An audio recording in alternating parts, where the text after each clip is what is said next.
Hi there. For the Aam Aadmi, the union budget pitches ease of living at its core, promising a simplified tax administration and fewer compliance hurdles. While there are no changes in the tax slabs, the government has made a number of changes to tax administration. We're also seeing foreign travel also slated to get cheaper, duty on drugs for cancer and rare disease patients also being waived. We're going to break this all down to you over the next half hour with our panel of experts. But let me quickly take you through the first point that we are discussing. The first, of course, is the entire issue related to taxes. What's in it? What's not in it as far as you are concerned? Let's quickly take a look at the tax administration. A single order as far as assessment and penalty proceedings to be merged. This is part of the Union Budget 26-27. As far as interest relief is concerned, there's no interest on penalty during the pendency of the first appeal.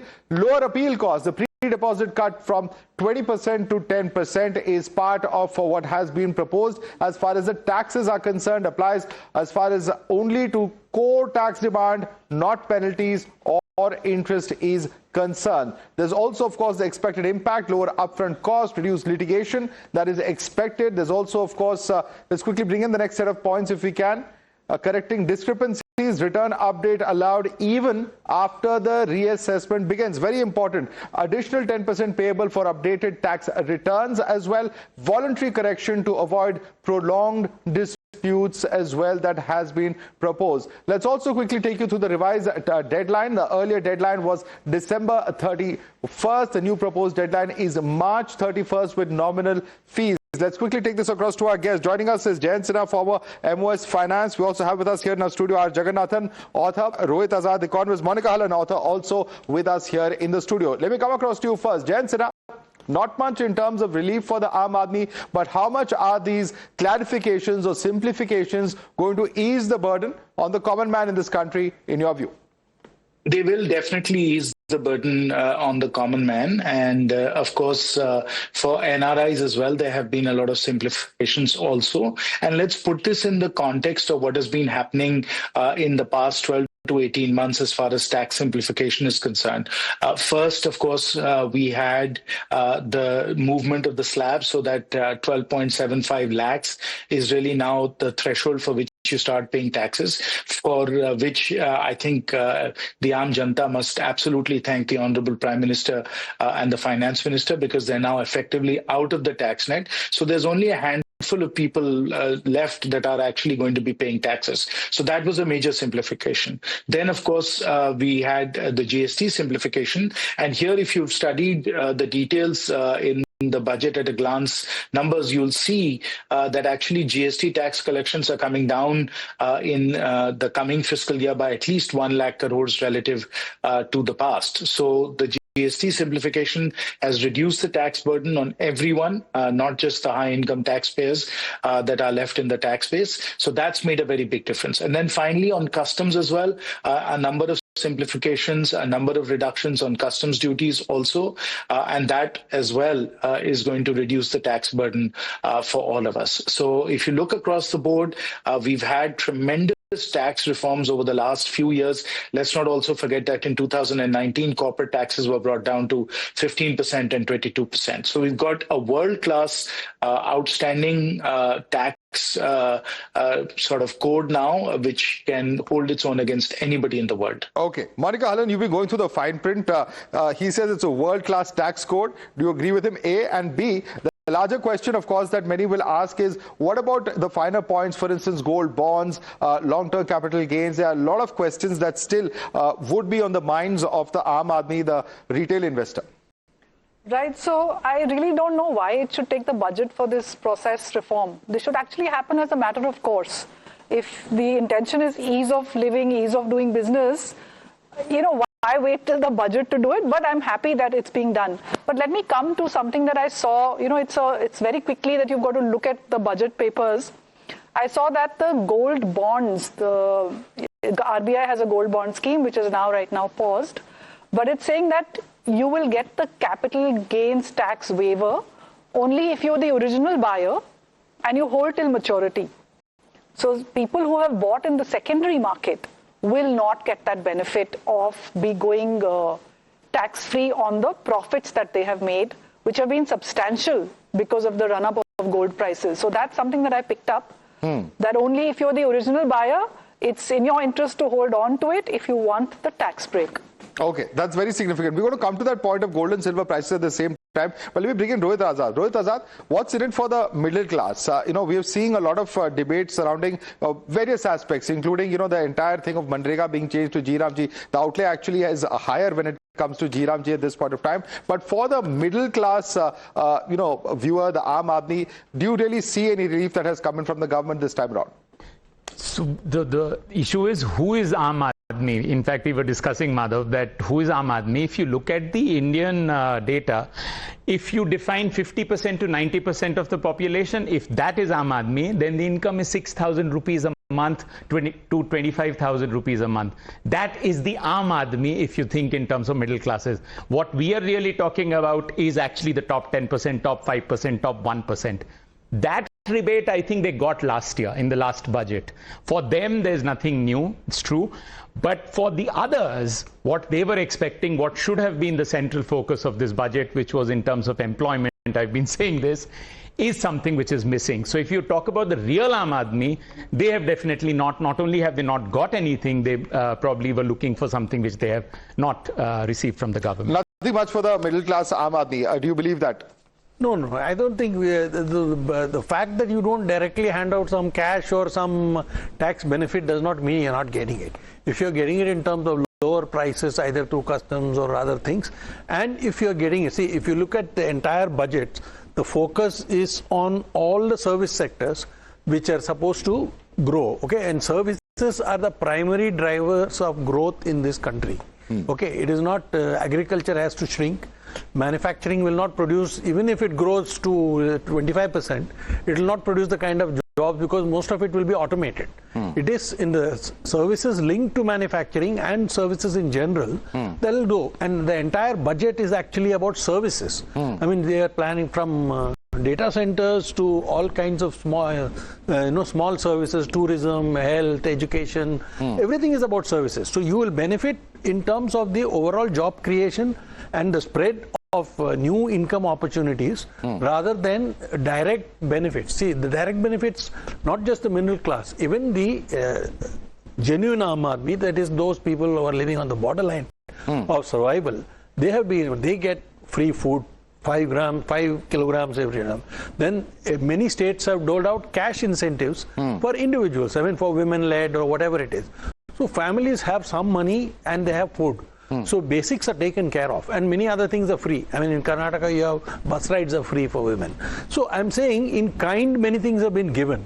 So to say that they have not got anything directly from the budget, I think is pointless. Okay, let's go across to the next talking point that we have. In fact, some rebates that have been announced. For instance, foreign travel has been reduced, foreign trips more affordable. That is what it appears. At least the revised TCS rates, which existed from 5 to 10%, revised at a flat 2%. So there's no minimum amount condition as well that has come in. Also, as far as foreign asset disclosure scheme is concerned, one-time 6-month window. Of course, this is category A that didn't disclose foreign income or assets. Eligible if undisclosed income or asset values up to 1 crore, tax payable 30% of fair market value of assets or undisclosed income. This is, of course, one announcement. 30% payable as additional income tax in place of penalty. Category B, pay tax or income but didn't declare assets. Eligible if asset value is up to 5 crores. Payment required a one-time fee of 1 lakh rupees. Now, this is as far as foreign asset disclosure scheme is concerned. It's a one-time 6-month window, and of course all of these as well. Jayant Sinha, you have mentioned to this, Jayant Sinha, that these are certain schemes that are there, and this will apply, perhaps not all apply to the Aam Aadmi, some perhaps to a more privileged section of society, as Rohit Azad is saying, but this is also ease, and something somewhere or the other there's a emphasis on trying to make things simpler for those who would otherwise be penalized with jail terms, so on and so forth. This is, in fact, the reform express that the Honorable Prime Minister has alluded to on multiple occasions, whether we look at it in terms of what NRIs can do, whether it is in terms of MSMEs or, for example, large companies. In every area, wherever things can be simplified, when regulations can be removed, fines and criminal penalties can be abolished. In every of those areas, reforms have been undertaken, deregulation has happened. Now, associated with the TCS schemes that you spoke about and the NRI aspect that I mentioned earlier, let me just emphasize one bigger picture point, which is that through this budget and through the FTAs and all of the work that's been done over the last 2 or 3 years, we have been progressively making our economy more and more open, both to capital, goods and services, as well as to talent. All of these mechanisms that have been put in place for people to travel abroad, for people to settle back in India, for you to not have to pay on your global income, that also was a feature that was included in the budget. These are all steps to make India more welcoming, more open, and more hospitable to people coming and people leaving India. Rohit, answer that, and also to bring in what Jaggi said a few moments ago, the point is also this: if there is this massive 1.2 lakh crore spending on infrastructure, if there's, for instance, high-speed rail networks that are going to connect major cities, all of that is also clearly going to impact all of these citizens, isn't it? No, so there is a difference between capex and capex. All capexes are not the same. Some which have huge import intensity, these are jobs which are going to get created, yes, but not in your country. They'll be created somewhere else. So it's the focus on capex is not wrong. I'm not saying that. But what kind of capex is important, especially in an economy where you have a youth dividend, you're talking about demographic dividend, which is going to peak in 2030, but an unemployment rate in the youth, which is close to 15 to 20%, especially in women, which is much higher in urban areas. So these are issues, these are real issues for the youth of this country, which need to be addressed. That is not to say capex is wrong. So it's important to make this distinction. What kind of capex? All right, it's important to make this decision. It's not necessarily that all this capex, and he has a point. It's perhaps not yielded the kind of employment that we would have thought it would. Does he have a fair point there? Yeah, but I mean, it's a short-term problem. The point is, still you make those kind of machinery that you can produce it yourself. If you can't, now, for example, take a tunnel boring machine. Yes, obviously it's going to be German or Chinese, no? Okay. So you or Japanese. Yeah, no, or Japanese, yes, right. So obviously they will benefit from it. But once you do that, it's being used here to create real assets here. I mean, you have a shorter distance between all the things. Today, for example, most of our metros are built above the ground, right? Ideally, in densely populated cities, it should be under the ground so that it actually creates more road space, even while doing that. But so fundamentally, we have gone for a different kind of metro, which will change only after you buy those machines. And now, increasingly, domestic public sector units have got the technology, and people like BEL and all plan to make tunnel boring machines. So they will soon have the capability.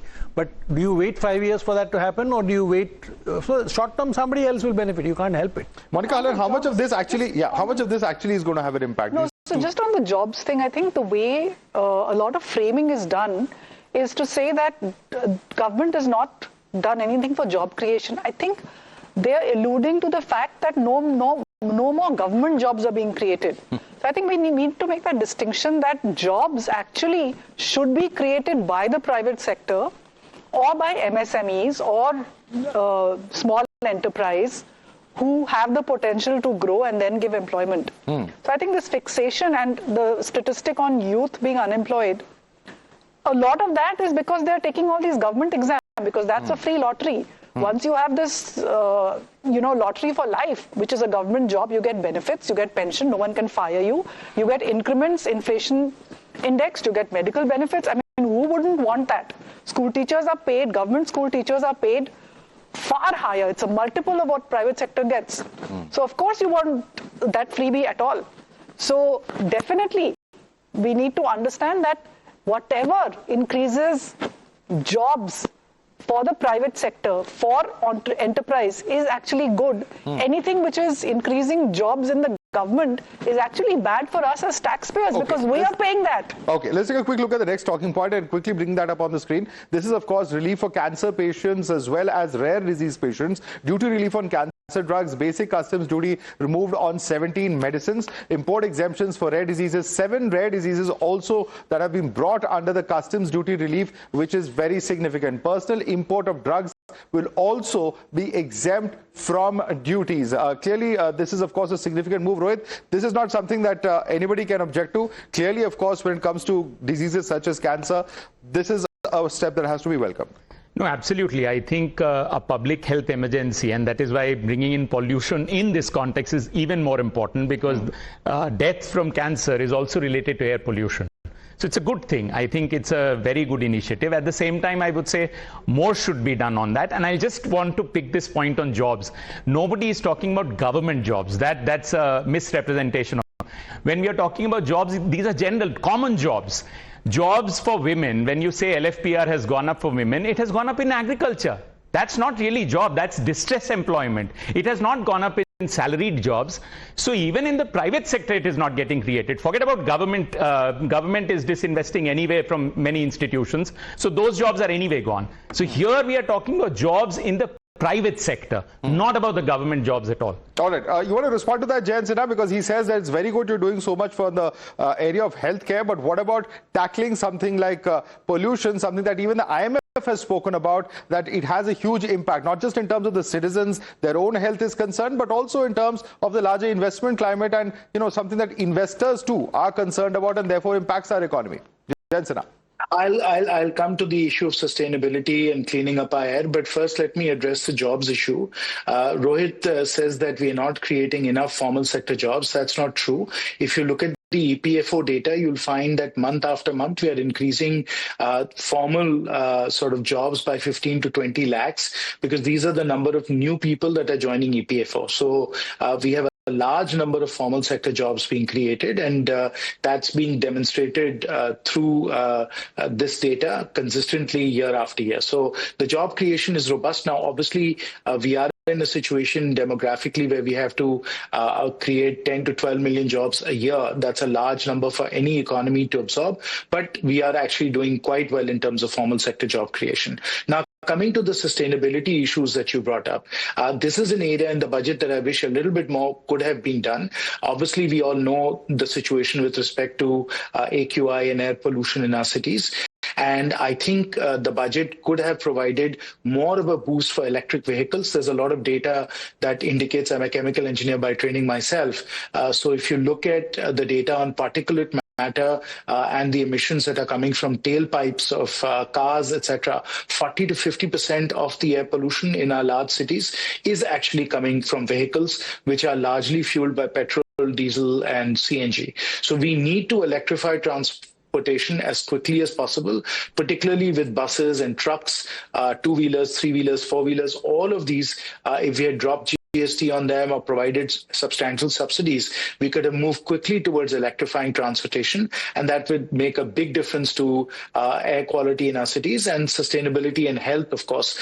As you know, Lancet has estimated that about 1.7 million jobs a year are being lost because of air pollution. All right. So this is a big public health issue. All right. And before I wrap up the show, I have to refer to this, because even though this isn't directly related to the budget, it's something that perhaps every Indian is talking about. We're talking about the bloodbath in precious metals that has deepened for the second consecutive day on the 1st of February, with silver plunging 9%, wiping out 33.5% around 1.35 lakh of its value in just 2 days. This is after it hit an all-time high above 4 lakh rupees earlier this week. Gold mirrored the weakness, sliding at 18% or over 31,000 over the same period after touching a record peak of 1.93 lakh rupees last month. Let's quickly take this across. Monica, for every retail investor, everyone in India does invest in gold. What should they do? What shouldn't they do is a question on everyone's mind. I always I'm like a broken record. You please take an asset allocation approach where you allocate between equity, debt, which means bonds, and metals like gold. Ideally, your gold allocation is between 5 to 15%. So if this allocation which you had before the run-up is now 25-30%, your allocation is giving you the signal to sell. If you're going to come as a retail investor into a market driven by geopolitical events, momentum, and all kinds of crazy money flows in the whole world, you are going to lose big time. Don't do it. Don't follow the herd. Follow your own asset allocation, or you will get hurt very badly. Mr. Jagannathan, is this crash a correction? Is it just a blip? Will we see further growth? What's your estimate on what will happen? No, I think the prices had shot through the roof for generally geopolitical reasons and general fear. And people saw that all central banks were buying gold, or every country was trying to get out of the dollar after Trump came to power and all that. So obviously there is some madness driving the prices.